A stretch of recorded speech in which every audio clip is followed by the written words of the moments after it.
और यहाँ पे जो है रास्ता को लेके यहाँ के जो महिला लोग हैं वो उग्र है।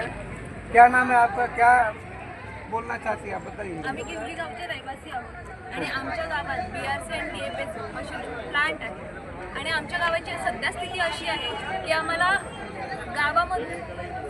गावामधून BRC प्लांटकडे जायला जो 500 मीटरचा रस्ता आहे तो आता 8 किलोमीटर फिरून आम्हाला जावं लागणार आहे। आणि अशी सध्याची अशी स्थिती आहे की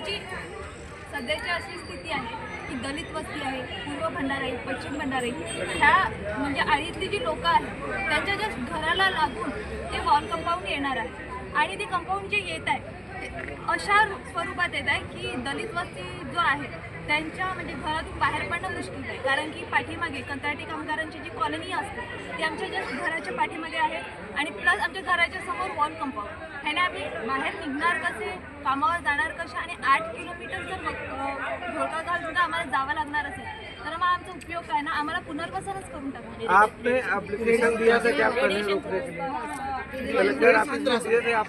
माझी समस्या अशी आहे की आमच्या गावामध्ये एवढा मोठा प्लांट असून आम्हाला खूप प्रमाणात काय नाम आहे तुमचं? सृष्टी मोरे नाव आहे माझं आणि आम्ही गिवली गावाचे सर्व रहिवासी आहोत। तर आमची समस्या अशी आहे की आमच्या पॉवर प्लांट गावामध्ये असून आम्हाला तिथून नोकऱ्या मिळत नाही। त्यातून रेडिएशनचं प्रमाण पण आम्हाला खूप जास्त लागत आहे, त्याच्यामुळे आम्हाला कॅन्सरसारखे आजार होत आहे। तर आमची अशी मागणी आहे की आम्हाला पुनर्वसन मिळावं। सवलत आम्हाला काहीच नाही, आम्हाला रोजगार पण मिळत नाही। तिथे सगळ्या भैया लोकांची भरती होत आहे प्लॅनमध्ये, फक्त 10% ग्रामीण लोक असतील तिकडे लोकल 10% पण नाही आहेत, ते पण कॉन्ट्रॅक्ट बेसिसवर।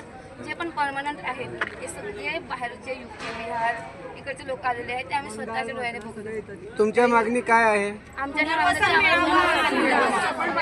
मागणी आहे की आम्हाला पुनर्वसन द्यावं, पुनर्वसन द्यावं व आमच्या बंधू भगिनींना तिथे नोकऱ्या द्याव्या, पुनर्वसन द्या आणि आमच्या मुलांना मी ग्रामपंचायत माझं नाव संगीता वैभव मोरे, मी ग्रामपंचायत सदस्य आहे। कुठला? गिवली। हां, गिवली तर आमच्या घराच्या 1.6च्या अगोदरच नारापूर अणुशक्ती केंद्र आहे आणि त्या अणुशक्ती केंद्रामुळे आमच्या महिलांना इतका त्रास होतो, रेडिएशनचा इतका त्रास होतो की तो आजारी पडतो त्याला कॅन्सरच होतो। म्हणून आम्हाला ह्या कॅन्सरपासून मुक्त होण्यासाठी आणि ह्या रेडिएशनपासून मुक्त होण्यासाठी आम्हाला पुनर्वसन हवं आहे। पुनर्वसन पाहिजे।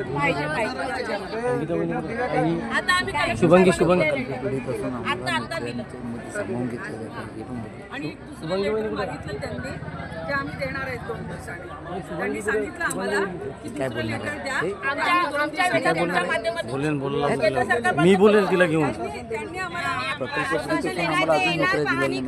पाहणी करून आम्हाला ते पुनर्वसन देणार बोलणार आहे की तुम्हाला केलं आम्हाला पाहिजे त्यांना नाही तुम्ही बोलला